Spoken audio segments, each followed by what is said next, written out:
에서 용담터널까지 밀립니다. KBS 교통정보센터에서 정현정입니다.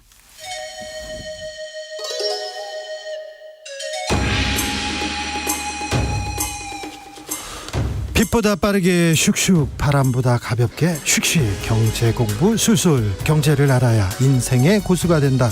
경공술.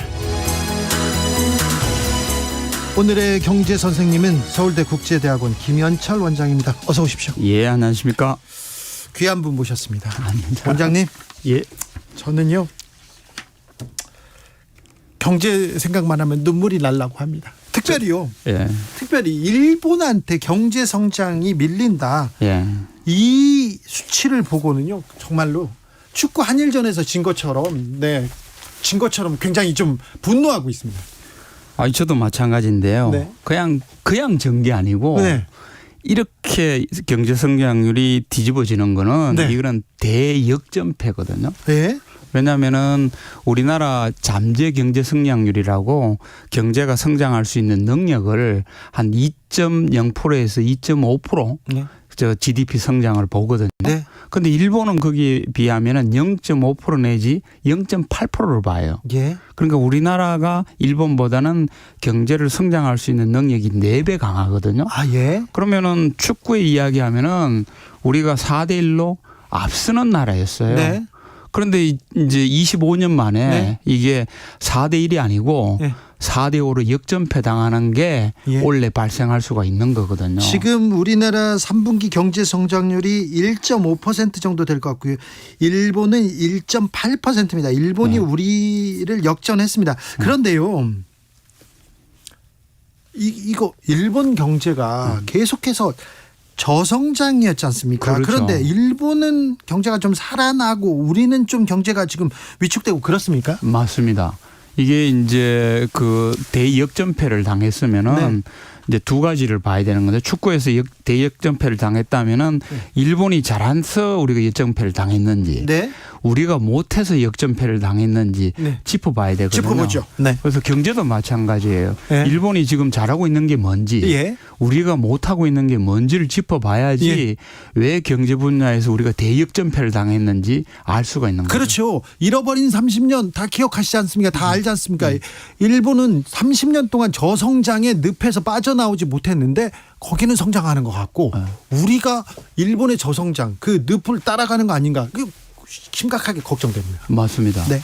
그래서 이제 일본이 그러면은 왜 대역전성을 할 수 있었느냐, 네. 요걸 한번 잘 짚어봐야 일본이 잘하는 되는데요. 거 한번 짚어보세요. 예. 그 보통은 경제적으로 분석할 때는 세 가지 측면을 봅니다. 네. 첫 번째는 이제 경기적으로 네. 왜 일본이 좋은 건지, 네. 두 번째는 이제 구조적으로 왜 좋은 건지, 네. 세 번째가 지정학적으로 왜 좋은 건지를 이제 봐야 되거든요. 예. 경기적으로 보면은 사실은 우리나라는 코로나로부터 1년 만에 금방 회복했습니다. 예. 그래서 우리는 사실은 지금 그 경기 코로나로부터 회복해서 다시 나빠지는 과정에 우리나라가 있고, 예. 일본은 이제 코로나로부터 회복하는 과정이에요. 네. 이게 왜 그런가 하면 지금 주 기자님도 말씀하셨지만은 일본이 오랫동안 장기 침체를 거치다 보니까 네. 경기적으로 회복하는 것도 더뎠던 거예요. 예. 그러다 보니까 이제 코로나로부터 회복하면서 일본이 좋아지는 그런 측면이 있거든요. 예. 그래서 일본의 지금 경기 회복이 사실은 우리나라보다 사실은 늦어졌고 이 못한 그런 부분이 있습니다. 그런데 이제 두 번째로는 구조적인 부분인데요. 우리 국민들도 잘 아시다시피 지금 일본의 경우는 급격한 엔저 상황에 놓여 있거든요. 그 엔저 상황이 놓여 있다 보니까 우리 관광객들이 엄청 일본을 가지 않습니까? 네. 물건이 싸졌으니까. 네. 그러다 보니 그렇지만은 거기에 비해서 또 일본의 수출 기업들은 네. 이거는 순풍을 만난 것이 되는 거예요. 그래서 가격 경쟁력이 있으니까요. 네. 그래서 일본이 수출이 잘 되고 기업들이 이익이 높아지니까 지금 일본이 좋아지는 네. 그게 이제 두 번째 구조적인 문제고요. 우리가 특히 잘 모르는 부분이 지정학적인 부분입니다. 네. 지정학적이라고 하는 거는 우리 국민들도 이제 미중 패권 전쟁이 일어나다 보니까 아, 미국과 중국이 싸우는구나. 이건 알고 있는데 이 미국과 싸우더라도 일본은 지정학적인 지금 혜택을 누리고 우리나라는 사실은 지정학적으로 지금 저 손실을 입고 있는. 아, 이거 중요한 거니까 조금 이따 더 따져봐야 그렇죠. 네. 그 굉장히 중요한데 일본의 경우는 이제 지정학적인 혜택을 누리고 있는 이런 경기적, 구조적, 지정학적 요 세 가지 이점이 지금 일본을 굉장히 좋게 이제 영향을 미쳐서 회복하고 있는 거죠. 자, 우리가 잘못한 게 지금 우리는 코로나에서 바로 벗어났어요. 모범생이었었는데 다시 또 하강 국면으로 갔다. 이거 우리가 분명히 잘못한 게 있는데요. 일본 선수 10번 선수 잘생겼다 그 얘기만 하지 마시고 이거 좀 잘 새겨드려야 될 것 같아요. 자, 한국 정부가 뭘 지금 잘못해가지고 지금 우리가 이렇게 점수를 낮게 받고 있습니까? 저는 이제 너무 경제에도 요즘 이제 국민들도 알게 되셨는데 너무 이념이 강해요. 경제에도요? 경제도. 경제라는 거는 그냥 기업들의 활동이고 시장의 활동이 이런 거기 때문에 그거는 진짜 실익을 생각하고 실용해야 되죠. 실용을 해야 되는 이런 부분인데 너무 이념이 과잉적으로 들어다 보니까 지금 우리나라 수출하고 내수가 다 안 좋은 거거든요. 그래서 그 경제라고 하는 거는 우리나라 경우에는 이제 두 바퀴가 있습니다. 하나는 수출이라는 바퀴가 있고 하나는 내수라는 바퀴가 있는데 이 두 바퀴로 굴러가는 과정 속에서 수출에도 이념이 잔뜩 끼어 있고 내수에도 이념이 잔뜩 끼어 있다 보니까 바퀴가 굴러가지를 못하고 있는 거예요. 아니, 흰 토끼든 검은 토끼든 좌토끼든 우토끼든 쥐만 잡으면 될 거 아닙니까? 맞습니다. 그렇죠. 오른쪽 왼쪽 다 풀 뜯어 먹어야죠. 우리는. 그렇죠. 깡충깡충 뛰게 해줘야 되는데 그 발목을 잡고 앉았으니까 경제도요. 토끼들이 뛰지를 못하는 거죠. 그래요? 그리고요. 또 그래서 이 두 가지가 이제 꽉 쪼여 있다 보니까 지금 이제 한국 경제가 이제 역전패를 당하는 그것도 이제 25년 만이에요. 이게 이제 그 글로벌 금융위기 이후에 IMF 금융위기 이후에 성장률이 역전패 당하는 그 일이 이제 현실 벌어지고 있는 거죠. 전쟁이 시대고 이념 전쟁 시대여서 지금 중국하고 미국이 패권 전쟁을 벌이는데 일본이 지금 미국 편에 딱 섰잖아요. 근데 일본은 지정학적으로 혜택을 보고 있고 우리도 미일 한미 동맹으로 이렇게 딱 지금 묶였잖아요. 광고도 많이 합니다, 요즘. 그런데 아니 우리가 왜 중국한테 이 지정학적인 혜택을 보지 못하고 있습니까? 그게 이제 일본하고 우리나라하고 지정학적 위치가 완전히 차이가 나요. 아니 우리가 지금껏 누렸잖아요. 그렇죠. 혜택을. 우리는 사실은 이게 지금 누렸던 게 아니고 지금껏 누리는 게 이게 30년간 우리는 탈이념화하고 그게 뭐 민주주의 국가든 전체주의 국가든 뭐 쿠데타가 일어난 국가든 뭐 개발도상국이든 선진국이든 가리지 않고 우리는 무역을 했거든요. 중공이든 소련이든 우리 국민만 배부르면 되지 않습니까? 그렇죠. 우리가 팔고 우리가 혜택을 보면 되잖아요. 그렇죠. 그런 식으로 지난 30년간 우리는 탈이념하면서 전 세계적으로 경제 영토를 넓혔어요. 그런데 여기 이제 이 정권은 이념의 잣대를 떡 들이대면서 이제 민주주의 시장 경제하고 공산 전체주의 이런 국가로 이제 편가르기를 하면서 결정적으로는 작년에 중국으로부터 빼라. 탈중국을 선언하면서 이제 경제적 충격이 오기 시작한 거죠. 중국을 이렇게 대해도 되나? 우리가 경제를 포기하면서까지 이렇게 이념과 이렇게 사상을 외칠 일인가? 이거는 계속 숙제입니다. 그런데 우리나라는 기본적으로 뭐 국내는 어떻게든 차지하고라도 우리는 통상국가거든요. 통상국가라고 하는 거는 다양한 나라들하고 교역하는 게 우리의 숙명이고 우리가 잘하는 그 장점이에요. 사실 우리 수출 안 하면 먹고 살 게 별거 없잖아요. 그렇죠. 그래서 그것 때문에 우리가 지난 30년간 개발도상국에서 선진국이 된 거든요. 그럼 우리가 잘해왔던 그 장점을 계속 살려야 되는데 여기 이제 이념적인 잣대를 들이대면서 탈중국 하라 그러니까 수출로부터 이제 충격이 오기 시작한 거죠. 그런데요. 1% 성장률은 듣도 보도 못했습니다. 우리가 항상 OECD에서 선진국이었고 코로나 시대 때도 남들 다 위축될 때도 우리 경제는 괜찮았습니다. 그렇죠. 아이고 잘한다. 자부심도 있었어요. 그런데 1% 성장률인데 내년에도 안 좋다는 얘기가 지금 계속 나오는데 이러다가 우리가 장기 저성장의 터널로 들어가는 거 아닙니까? 그래서 이거를 이제 우리 국민들은 잘 알아야 돼요. 네. 2% 성장이라고 하는 거는 그거는 안정 성장입니다. 예. 모두에 말씀드린 것처럼 우리의 능력껏 성장하는 게 2%예요. 예. 그러면 2%쭉 성장하면 우리나라는 안정적인 성장을 하는 거예요. 예. 근데 거기에 1% 차처럼 보이는데 1%로 떨어지면은 이거는 저성장으로 들어가는 거예요. 예. 그래서 왜 그런가 하면은 지금 말씀하신 것처럼 우리 경제 지금 70년 사이에 있어서 1% 성장한 게 외부적인 충격 요인을 빼고는 없었습니다. 없었죠. 없었어요. 네. IMF 때라든지 뭐 코로나 특수 팬데믹이라는 상황에. 특수 상황 그런 외부적인 충격이 있을 때만 우리는 마이너스 성장한 것이 있었고 예. 원래처럼 외부적인 충격이 없는 상황에서는 우리나라가 1% 성장을 하등의 이유가 없는 거예요. 네. 오죽했으면은 그 보수적인 한국은행조차도 네. 작년에 원래 우리나라 경제 성장률은 2% 성장할 거라고 안정적인 성장할 거라고 예측을 했거든요. 네. 이 예측이 1년 만에 무너지면서 1%를 성장한 거예요.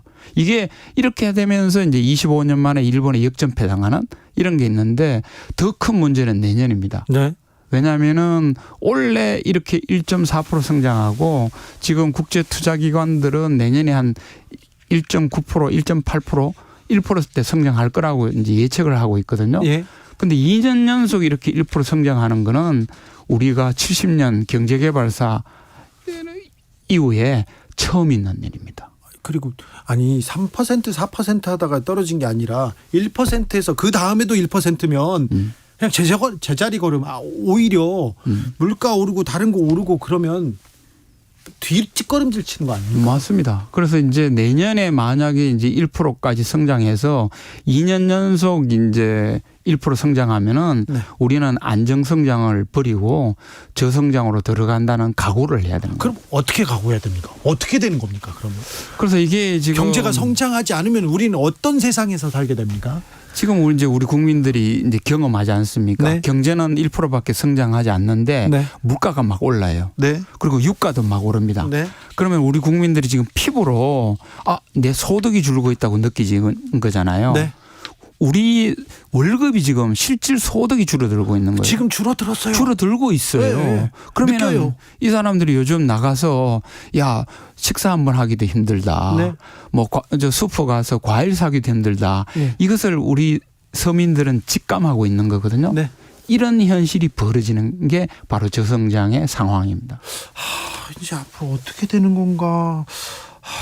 참 살기가 어려워서 막막해서 조금 다른 선택을 하는 사람들이 막 늘고 있는데 그런 뉴스가 계속 늘고 있는데 어떻게 우리는 대비해야 되는지 걱정입니다. 노벨 경제학상에 서울대 김현철 원장이 아깝게 탈락하셨습니다. 네, 클로디아 골딘 박사가 노벨 경제학상 수상했다는 소식 전합니다. 그러면요. 근데 이렇게 서민들이 민생이 어려워요. 경제 어렵습니다. 그러면 정부가 좀 재정 정책을 통해서 서민들 좀 민생 좀 돌아가게 이렇게 군부를 좀 떼줘야 되는 거 아닙니까? 그렇죠. 그래서 이제 그렇게 해줘야 되는데 제가 또 2년 과잉이라고 한 게 네. 지금 그 우리의 경제의 엔진이 3개 있거든요. 네. 하나가 이제 기업 엔진, 네. 그리고 이제 가계 엔진, 네. 세 번째가 정부 엔진이에요. 경제라고 하는 건 요 세 엔진을 가동해서 네. 이제 성장하는 게 이게 경제거든요. 네. 근데 아시다시피 이제 기업들은 네. 지금 부채도 많고 수익도 반토막 나는 바람에 투자를 못 해요. 네.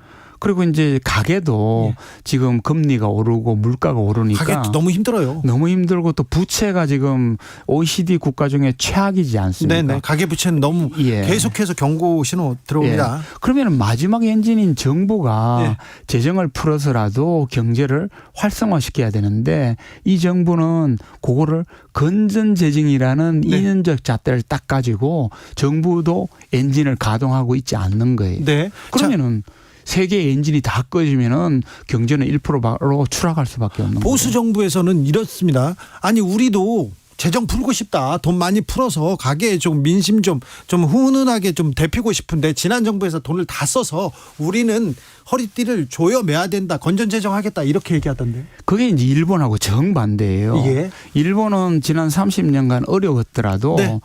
일본은 어떤 선택을 했는가 하면 세 가지 엔진 중에 기업 엔진하고 가게 엔진은 살려야 되겠다고 생각해서 정부가 계속 재정을 풀어가지고 이제 경제를 살리는 바람에 예. 물론 정부 부채는 선진국 중에 최악의 가장 열등성이 된 거죠.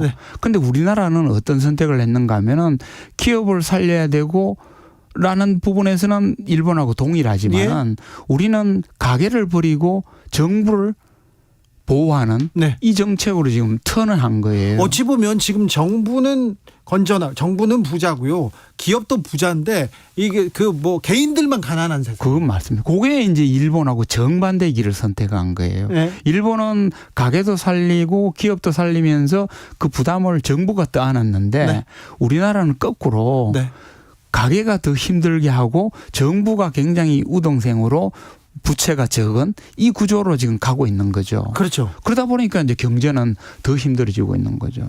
여기에 또 변수가 또 생겼습니다. 하마스에서 팔레스타인 무장 세력이 이스라엘 가자 지역을 또 이렇게 공격하기 시작해서 중동 전쟁 50년 만에 전쟁에 또 불길에 휩싸일 것 같은 큰 위험 요소가 생겼습니다. 당장 유가가 폭등했고요. 그렇죠.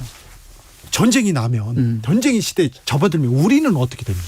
그래서 경제. 이제 우리 경제는 그래도 지난 30년간 동산국가로 선장해서 선진국이 되었기 때문에 지금 그런 어려운 구조 속에서도 어떻게든 이제 위기는 하나씩 피해가고 있는데 이번에 이제 중동 전쟁처럼 뭐 대외적인 변수가 급변하는 변수가 생겨나 가지고 경제의 충격이 한국으로 오게 되면은 우리나라도 자칫 잘못하면 위기에 빠질 수가 있는 거죠. 우리 위기인데 경제 위기인데 조그만한 변수라도 큰 타격을 입힐 수 있지 않습니까? 그래서 지난 이제 우리 7월 위기설, 9월 위기설, 10월 위기설 이런 게 이제 금융 부분에 있었는데 그때는 대변수의 충격이 없었기 때문에 7월 위기도 어떻게든 넘어가고 9월 위기도 잘 넘어가고 10월 위기도 이번에 이제 40조 들이부으면서 잘 넘길 것 같아요.